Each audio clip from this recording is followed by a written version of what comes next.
So he really came back from World War II with a reinforced conscience about where the world was, let alone the United States. So when we would talk about his paintings and the hills and the water and so forth, it usually led to the environment.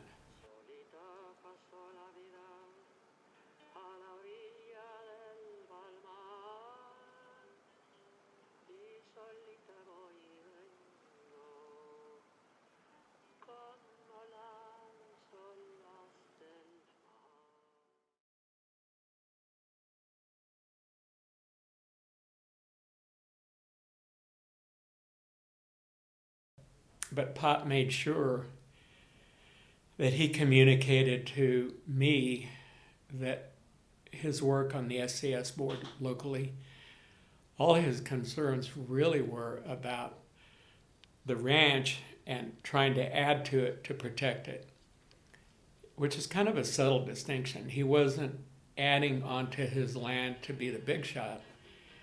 He was adding land to protect it, to keep it from being bulldozed or developed or abused or otherwise put in, in a bad state.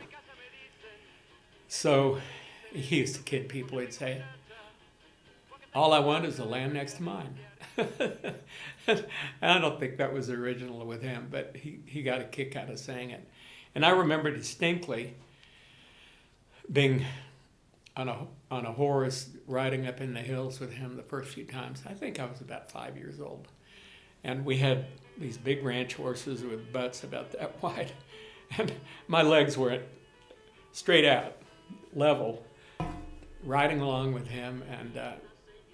And it became a field trip in botany, environment, rain, the ravages of abuse and over rain and flooding and all those things.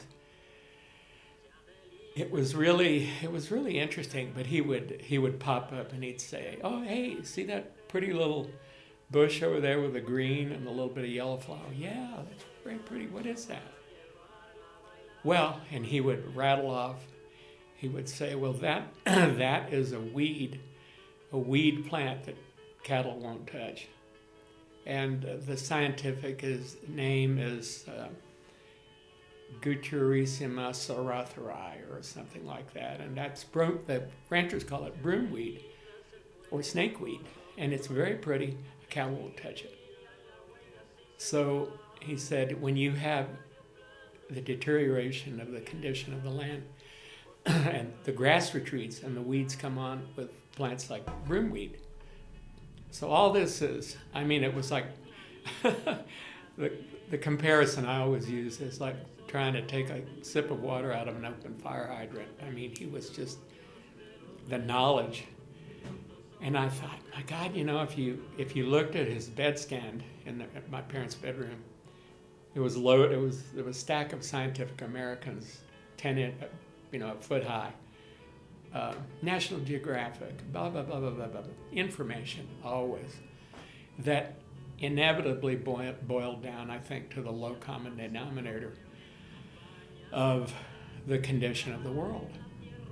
And he would tell me, wars result from inequities of assets and the perception that if we knock over this guy, we're going to get his.